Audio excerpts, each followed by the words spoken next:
subscribe this channel, hit the like button and press the bell icon. Thank you guys. अब आते हैं हम third person singular के बारे में। मैं बोल रहा हूं, मैं फर्स्ट पर्सन, आप मुझे सुन रहे हैं, आप सेकंड पर्सन। अब हम दोनों मिल करके किसी और के बारे में बात कर रहे हैं। वो जो व्यक्ति है वो थर्ड पर्सन है। अगर वो एक है तो थर्ड पर्सन सिंगुलर है, अगर वो एक से ज़्यादा है तो थर्ड पर्सन प्लूरल है। तो अगर मान लीजिए कि हम दोनों मिलकर बातें कर रहे हैं किसी के बारे में, उसका नाम मान लीजिए चिंटू है। मैंने कहा यार चिंटू बहुत ही अच्छा लड़का है।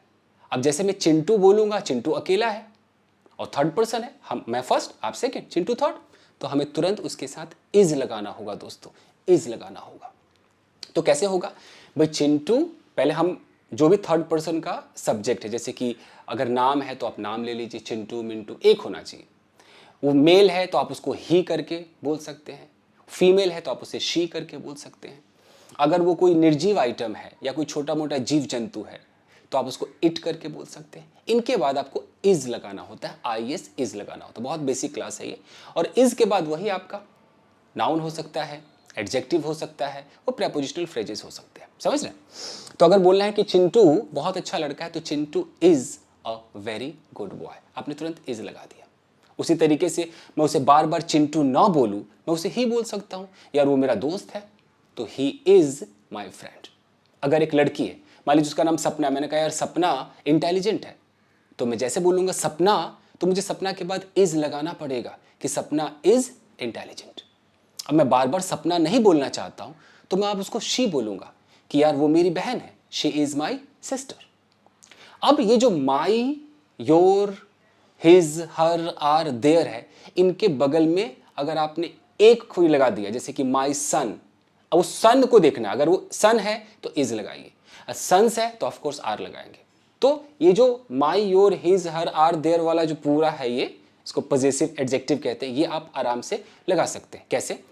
मेरा बेटा कमरे में है तो माई सन इज इन द रूम, लेकिन मेरे बेटे कमरे में है, अब माई सन्स, और जैसे सन्स बोला आर आ जाएगा। तो इससे साबित होता है कि माई का लेना देना नहीं है, वो सन और सन्स का लेना देना है। सन है तो इज, सन्स है तो आर। तो मेरे बेटे कमरे में है, my sons are in the room.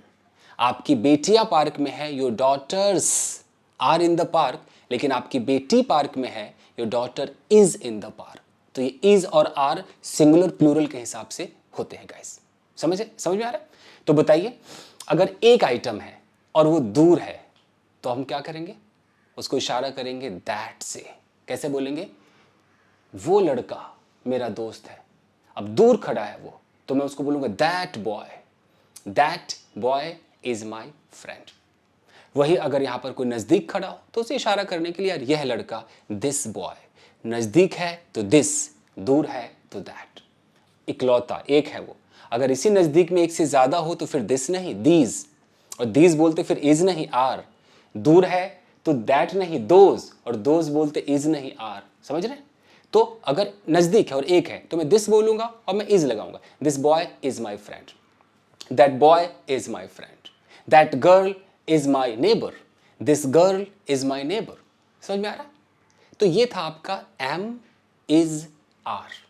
अब इस पर अभी और सारे सेंटेंसेस देखते हैं। ये पॉजिटिव सेंटेंस था, तो चलिए कुछ रैपिड फायर करके देखते हैं कि मैं कमरे में हूं, I am in the room. मेरे साथ अब दोहराइए, मैं कमरे में हूं, I am in the room. तुम मेरे दोस्त हो, यू आर माई फ्रेंड। हम यहां हैं, वी आर हेयर। तुम वहां हो, यू आर देयर।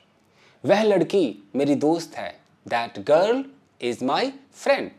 यह लड़का मेरा भाई है, this boy is my brother.